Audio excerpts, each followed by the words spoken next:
First time నేను ఆత్మసాక్షాత్కారం పొందినప్పుడు first day చాలా స్పీడ్ ఉంది. అంటే అసలు ఆ స్పీడ్లో ఏం జరుగుతుందో కూడా నాకు అర్థం కాలేదు. అంటే రెప్పపాటు కాలంలో అంటారు కదా, మనసు సమాధిలోకి వెళ్ళిపోయింది. ఆ యొక్క స్పీడ్లో నేను గుర్తించలేకపోయినా ఏం జరుగుతుంది అని.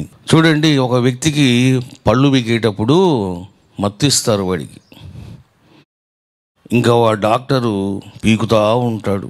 మరి జీవునికి ఏమైనా తెలుస్తుందా? ఏం తెలియదు.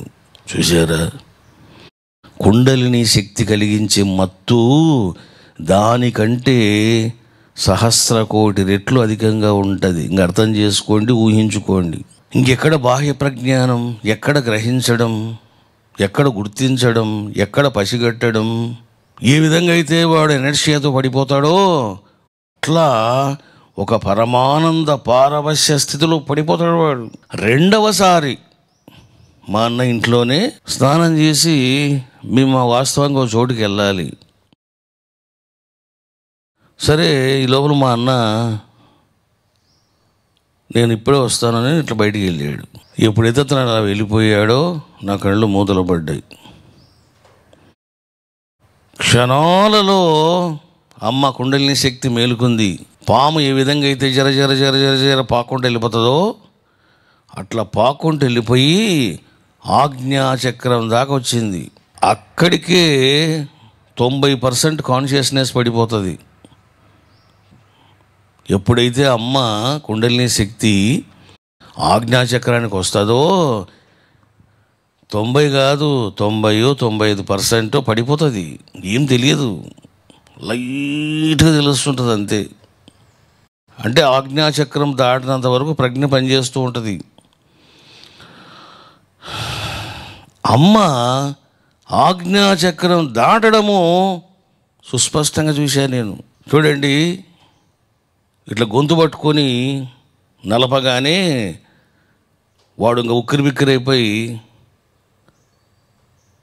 ఉక్కిరిబిక్కిరి అవుతూ ఉంటాడు. ఎప్పుడైతే ఇంక వాడి ప్రాణం పోయిందో వాడు ఇంకా తల పడేస్తాడు. అట్లా ఆజ్ఞాచక్రము దాటడము నేను క్లియర్గా చూశాను. ఆ దాటగానే ఎవ్రీథింగ్ క్లోజ్డ్. 1.5 గంట నిశ్చల సమాధి. No mind, no thoughts, no thinking, no egoism, no seeing anything. మరి ఏముంది అక్కడ? ఒక దివ్య స్ఫురణ.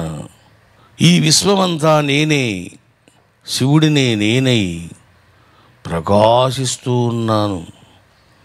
నేను ప్రకాశిస్తున్నాను అన్నటువంటి సెన్స్ కూడా ఉండదు. నువ్వు ప్రకాశిస్తావంతే.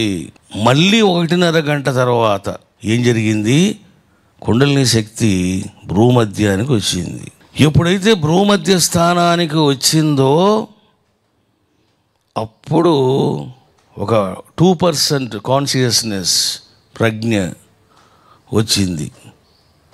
ఆ వచ్చినప్పుడు బాడీ ఎట్లుందంటే ఒక నిర్వచించడానికి వీలు లేనటువంటి మత్తులో ఉంది, ఆనంద పారవశ్య స్థితిలో ఉంది.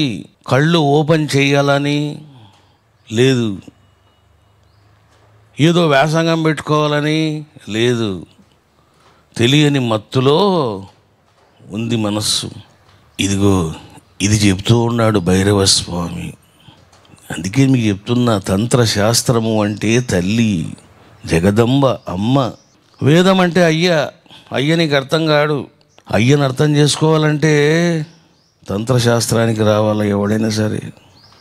కుండలిని శక్తికి రావాడో వాడు. అది యోగ మార్గం అండి అంటుంటారు.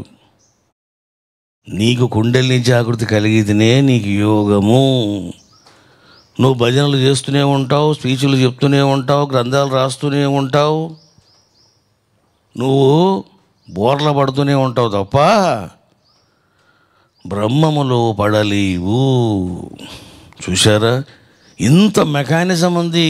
ఆత్మసాక్షాత్కారం అంటే ఊరికనే ఏదో అనుభవం పొంది నాకు కూడా ఆత్మసాక్షాత్కారం అయిందండి అంటుంటారు. ఏంది నీకు అయ్యేది? ఇదిగో ఇంత ప్రాసెస్ ఉంది.